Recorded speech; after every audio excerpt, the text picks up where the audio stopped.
ITIL Service Level Management. As we've progressed through this ITIL series, we've already parsed a lot of information out of several books of the ITI library.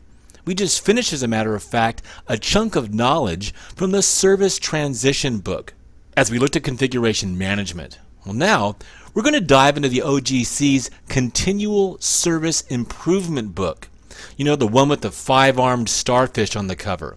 And as it so happens, we have 5 key points to explore concerning service level management. So relax, grab a cool, refreshing drink, and let's curl up with a good book. Continual Service Improvement. In this 10th nugget of the ITIL CBT Nugget series, we're going to look at 5 key points, just like the starfish. First of all, we're going to look at key terminology as it relates to service level management. We'll look at the goals and the scope of SLM. We'll also discuss the costs versus the benefits. We'll look at the SLM process in great detail, and then we'll finish off investigating the role of the service level manager. On several occasions throughout this Nugget series, I've referred to service level agreements and service levels. What we're going to do here is look at some key terminology that you really need to know for the ITIL Foundations exam as it relates to service level management. The first term is service level itself, and this is basically reported and measured achievement or accomplishment against one or more service level targets. In other words, how are you doing as it relates to your service level target, which is the next term. And a service level target is from the Service Design book and the Continual Service Improvement book. And basically a target is a commitment. It's a documented commitment in your service level agreement. It's based on the service level requirements, and you must have these to ensure that your IT service design is what we call fit for purpose. I defined fit for purpose earlier on in this Nugget series. A service level target should adhere to the SMART philosophy, S-M-A-R-T. SMART stands for specific, measurable, achievable, relevant, and timely. This acronym helps us realize and remember that our targets in our service level agreements and project plans should be SMART. You must memorize this for your exam.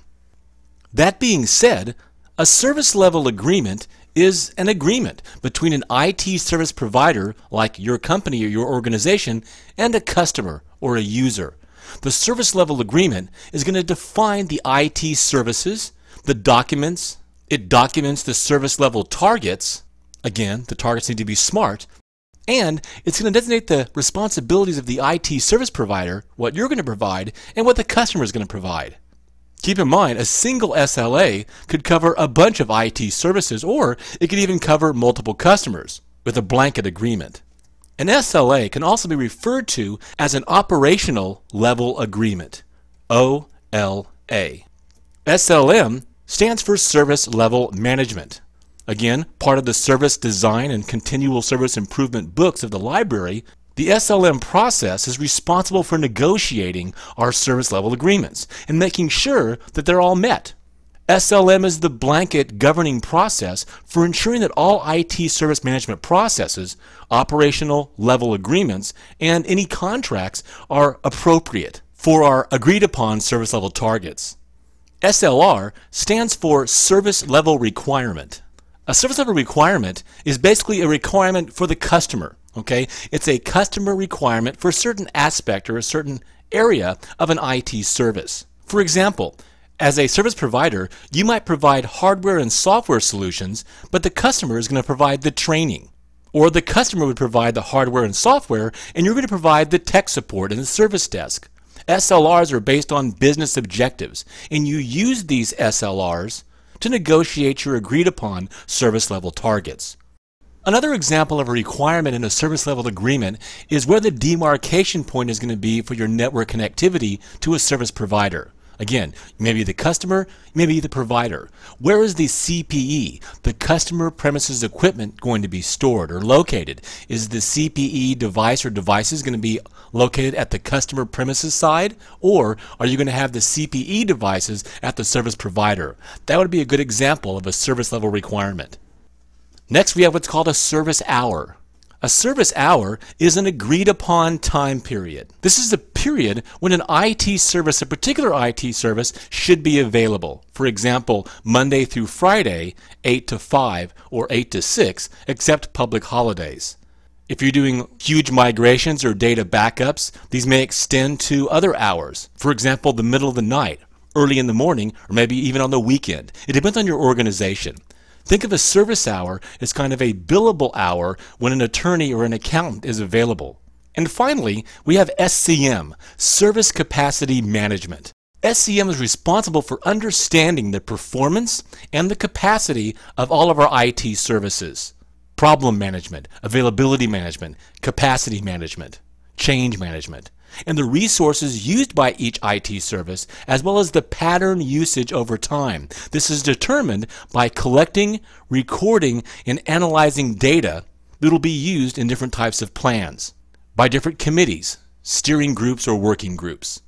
Service capacity management is tightly coupled to business capacity management and component capacity management, and we'll talk more about this later on in this Nugget series.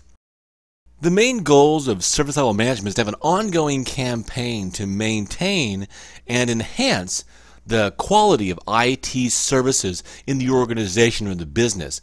And this is done by constantly building consensus, constantly monitoring the processes, and reporting or logging based on that information, and thus eliminating poor service and services. Another goal of SLM is to build solid, productive, long-term relationships with all the involved parties. The service provider, the customer, the vendors, consultants, contractors, and so on. The SLM is going to be involved in basically every aspect of IT service provisioning, all of the IT services. The scope is also going to be concerned with customer and vendor negotiations, which ties in directly to relationships. Service level management is basically at the top of the responsibility chain. In other words, the buck stops here. Let me show you. Here's some concepts I alluded to earlier in this Nugget series. And notice how service level management is at the top of this, we can call it a food chain, or I could have drawn this out as a pyramid. And if I would have, we would have up here in this top third, service level management, SLM. Below that, you've got other management IT services that we're going to be looking at for the remaining 5 Nugget movies of this ITIL Nugget series. And that's things like IT framework management, capacity management, availability management, IT service continuity management. So SLM really has a hands-on relationship with these upper tier management processes.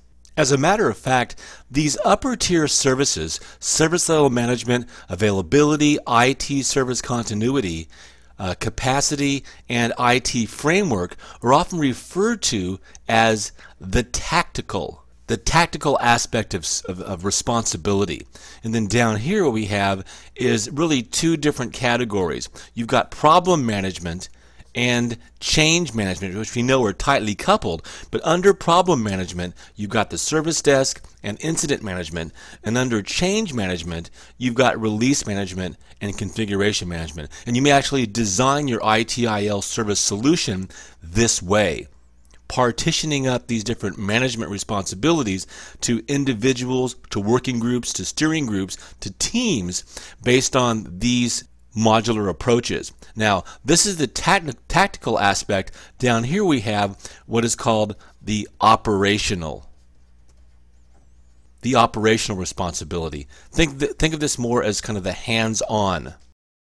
If you're a Star Trek fan, think of this as the tactical weapons engineer, maybe, Worf. If you ever watched the Next Generation, this is Worf up on the bridge, and the operational, this is what we call the away team, okay? The ones that go down there and get their hands dirty.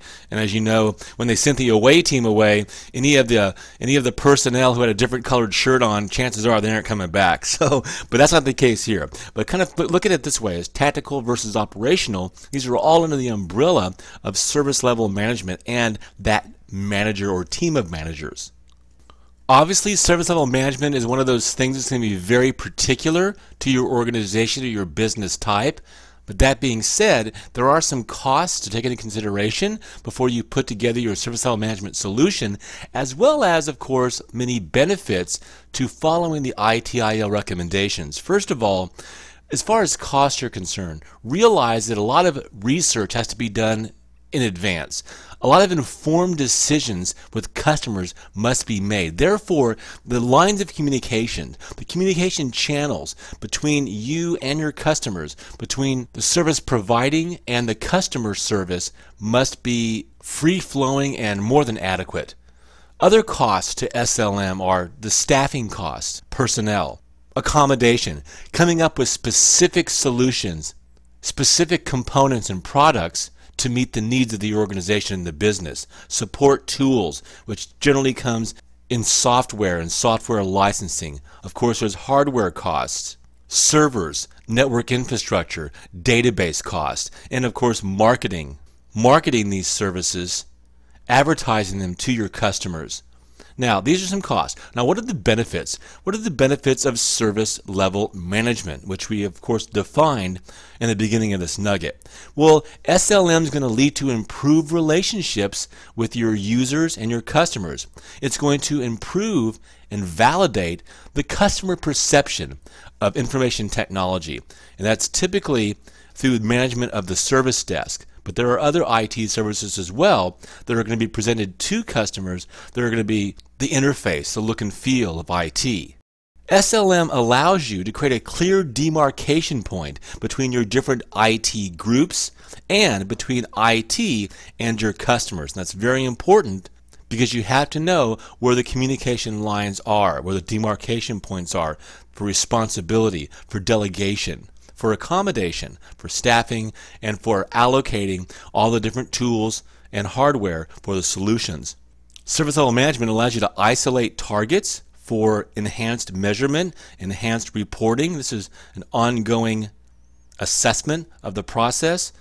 It also allows you to make IT goals that are much more business-centric, which is a huge challenge today. Many times IT is wrapped up in the technology. They want newer, they want faster, they want more features. But the bottom line is, how does it meet the needs of business? And that's really the goal of service level management, to kind of be that liaison, that common ground between IT and the business itself. SLM can help facilitate expectations, making sure that everything is agreed upon and that expectations are met. They allow you to put down a baseline for measuring the vendor performance and customer performance. It allows you to clearly define the IT services for the organization. These are the benefits of SLM. Again, the buck stops here.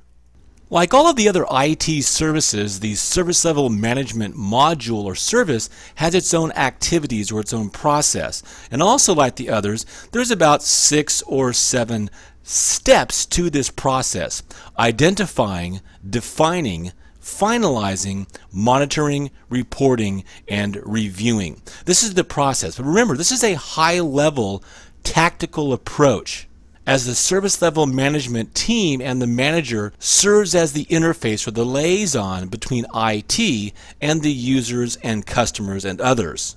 So the first goal of SLM is to identify the customer needs and how those customer needs can be met by IT services. It's also identifying what types of services are available from the provider.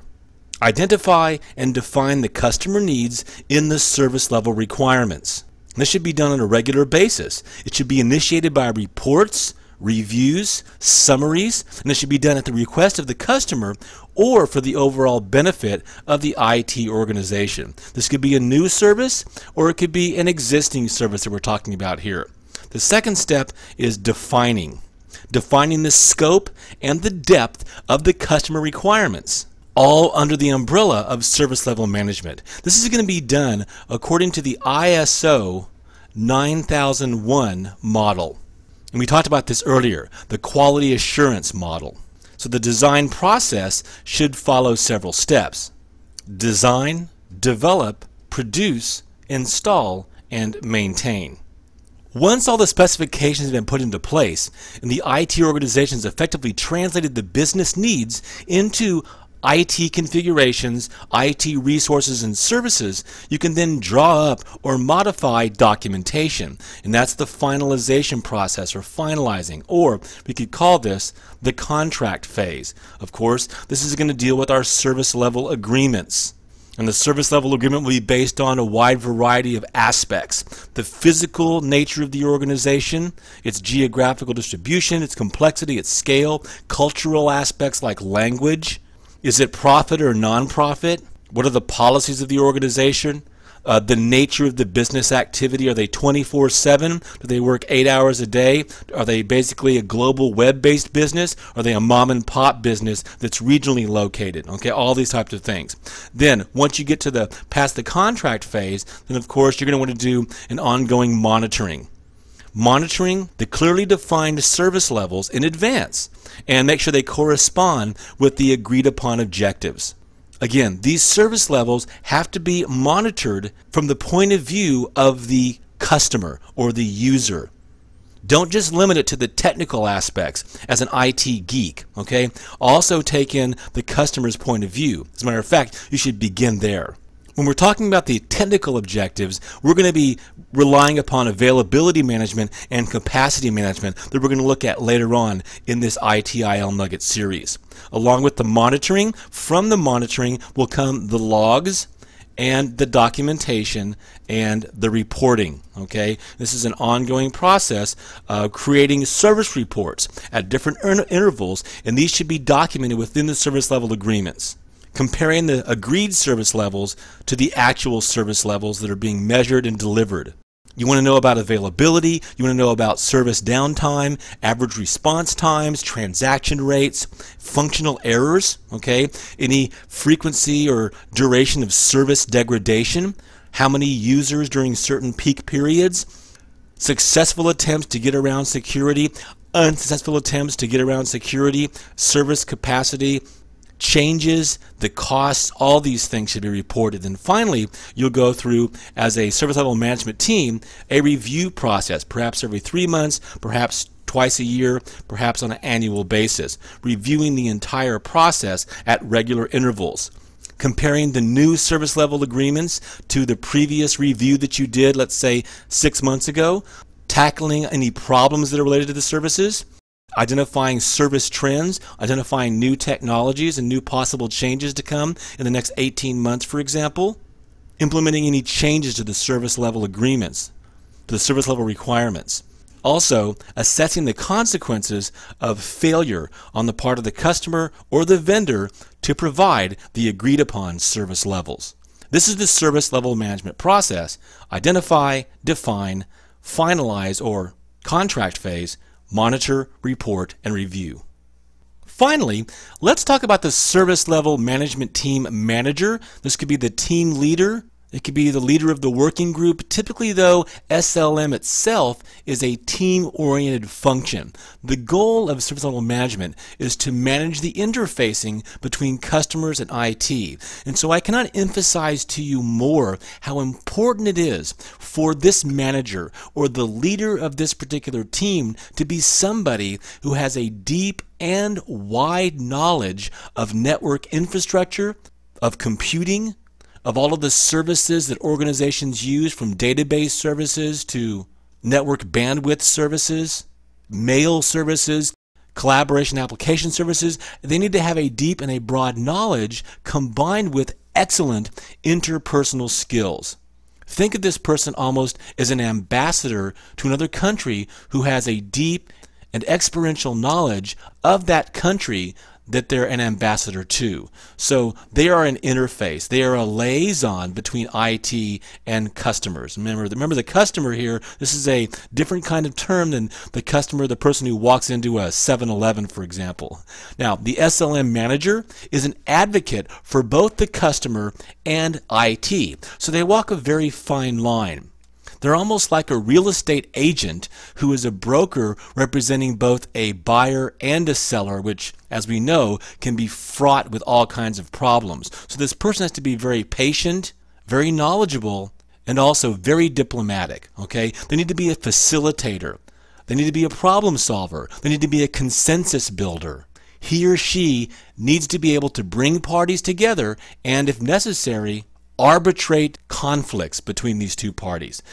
The SLM manager must strive to be as objective and impartial as possible, even though this manager may be under the employ of the service provider or the customer. Either way, they need to be as objective as possible. So the manager needs this rare combination of technical expertise, both deep and broad, also having their finger on the pulse of the future technologies that are coming down the pike, future solutions. They also need to understand the business and where the business is going. They also need to have great interpersonal skills between all the parties. Remember, communicating with IT staffing and engineers and administrators is a whole different ball of wax than talking to a customer who doesn't have the technical expertise. Although they're experts in their own areas, they may not understand all the ins and outs of the technology. So it's a very, very delicate situation. But it's also one, if you want to pursue this, maybe all the way up to a chief information officer, it is a great career. And the ITIL path is one that can help you get there. The service level manager needs to be intimate with all the other IT service areas, not just simply what's going on there at the top and their direct interface with things like availability management or capacity management on the technical side, on the tactical side, but they also need to be available to and knowledgeable of what's going on the hands-on side. Remember my Star Trek analogy, the away team, change management, problem management, incident management, all these other IT service areas. That's why the SLM manager should be an ITIL practitioner or ITIL manager, going beyond just the foundations and the fundamentals. The goal of the SLM manager and his or her team is to align all the operational and tactical IT processes, the one I just mentioned, with the business objectives, always keeping the customer needs and desires in mind. And again, all of this is going to be aligned with service level requirements and service level agreements.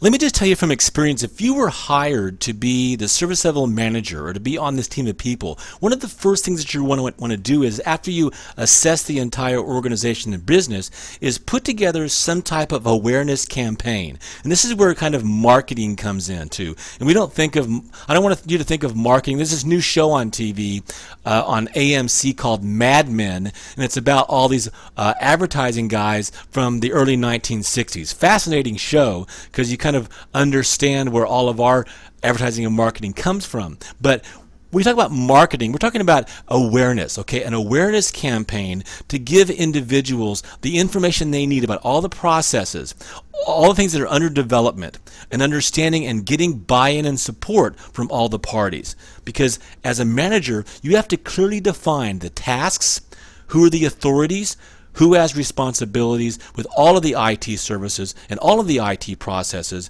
and make sure that you're able to distinguish between controlling the process, which is a management tactical function, and the actual operational task. And this is where you come into contact with the customer. So the SLM manager has to have an intimate knowledge of these relationships and these dynamics. In the service level management nugget of the ITIL Nugget series, we attacked 5 key concepts. First of all, we explored the different key terminology of service level management and service level agreements. You have to know that terminology for your ITI fundamentals exam. We also looked at the goals and the scope of service level management. We explored the cost versus the benefits. We looked at the 6-part SLM process: identifying, defining, finalizing, monitoring, reporting, and reviewing. And we then explored the role of the service level manager and his or her part of the SLM team or working group. I hope this CBT has been informative for you. I want to thank you for viewing. Enjoy the rest of your day.